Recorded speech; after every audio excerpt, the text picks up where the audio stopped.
Hola, bienvenidos, soy Gustavo Serna y hablo desde Habla Digital.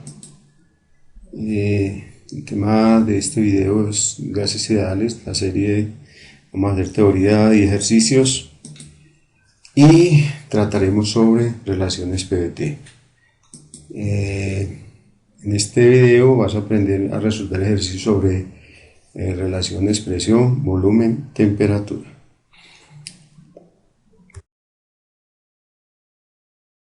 Hoy te hablaré acerca de las relaciones PVT, tema fundamental en la industria del gas.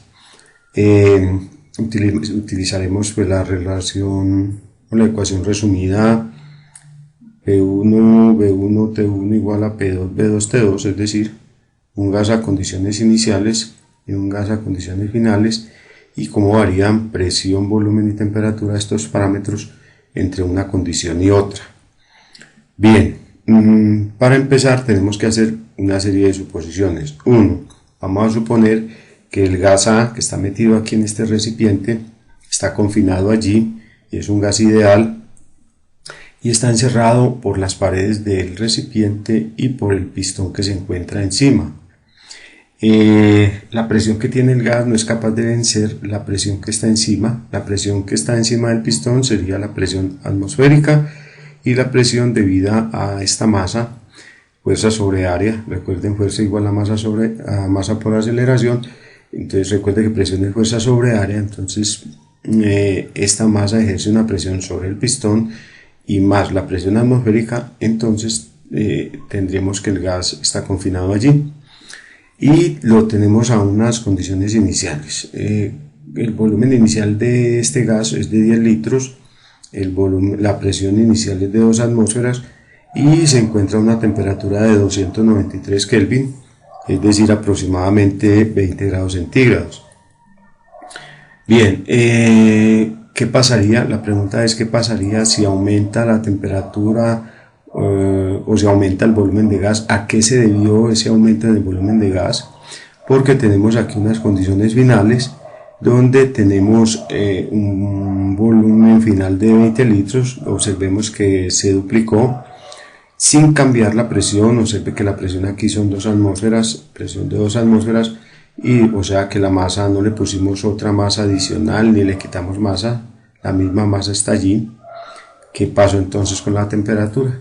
Observe que está variando, por efecto de variar la temperatura, sucede el cambio de volumen. ¿Qué pasó con la temperatura? ¿Aumentó o disminuyó? El conocer las relaciones PVT, estas relaciones de aquí abajo, me implica poder predecir qué fue lo que sucedió. Bien, entonces a continuación vamos a hacer el cálculo de la temperatura.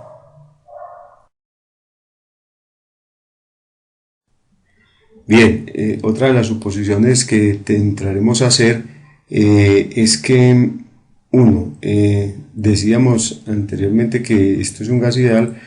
La primera suposición. Segunda suposición, que entre el pistón y las paredes ese gas no se puede escapar, es decir, que la masa adentro permanece constante, el número de moles son las mismas, no cambian entre la condición 1 y la condición 2. Y 3, que el pistón se mueve libremente, o sea, no existe fricción entre el pistón y las paredes del recipiente, caso muy ideal porque siempre existirá. Entonces estas son como las 3 condiciones que vamos a utilizar para poder resolver nuestro ejercicio. Los gases obedecen básicamente a estos 3 parámetros: presión, volumen y temperatura, pero básicamente cuando cambia la presión o la temperatura, el volumen se ve afectado. Esto es equivalente también a decir que cuando en un gas cambia la presión y la temperatura, el caudal, o sea, el volumen dividido el tiempo, metros cúbicos sobre hora, en fin, esto aquí es metros cúbicos solamente, pero metros cúbicos sobre hora, entonces también variará cuando cambia la presión y la temperatura de un gas.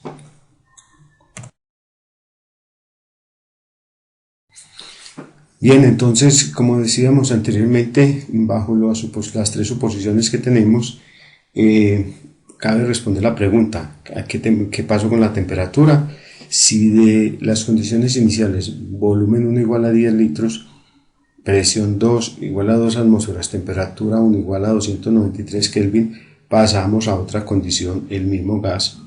De un volumen que estaba inicialmente a 10 litros, pasamos a 20, la presión no cambió, y la temperatura. Entonces, ¿qué sucedió con la temperatura? Para eso aplicaremos esta relación. Antes de ir allá, les comento que cuando en un proceso un gas pasa de un estado 1 a un estado 2 y no cambia la presión, como es este caso, entonces se conoce ese proceso como un proceso isobárico. Muy bien, entonces vamos a calcular. Bien, entonces he elaborado aquí una tablita. En esta tablita en Excel he colocado aquí los parámetros, las unidades las tengo aquí colocadas. Esta relacioncita solo trabaja con temperaturas en grado, temperaturas absolutas, Kelvin y Rankine. O sea que si tenés una temperatura en grados centígrados o en Fahrenheit, habrá que convertirla, te recomiendo a Kelvin. Y bueno, trabaja en esas condiciones. Tengo la ecuacióncita aquí. Lo que tengo que hallar es el parámetro que está aquí de color rojo, la temperatura 2, recuerda, eso es lo que vamos a encontrar. Y entonces fácilmente aquí despejo T2, el parámetro que debo encontrar es el que despejo, está dividiendo, pasa al otro lado a multiplicar, y lo que está aquí pasa a dividir. Observa qué fácil. Y esta temperatura que está aquí en el denominador, como está dividiendo, pasa al otro lado a multiplicar. Bien, básicamente obedeciendo lo que me dice la ecuación, entonces hallo ese valor. Presión 2 tenemos aquí que son 2 atmósferas, 2 atmósferas por volumen 2 que tenemos aquí son 20 litros por temperatura 1 son 293 Kelvin, y dividido entonces P1 son 2 atmósferas, y dividido B1 son 10 litros. Muy bien, haciendo todo este trabajo entonces me da 586 grados Kelvin. Si vas a utilizar calculadora para hacerlo, entonces debes hacer lo siguiente: 2 por 20 por 293, cuando termines ahí le das igual, dividido 2 y luego dividido otra vez 10. Listo, para que te dé, porque la calculadora trabaja de esa manera. Alguien dirá, pues podemos cancelar también 2 atmósferas con 2 atmósferas. Obviamente lo puedes hacer, pero debes llegar a la misma respuesta. Bien, esta es una primera aproximación a cómo calculamos el parámetro temperatura con las relaciones PVT con esta ecuación.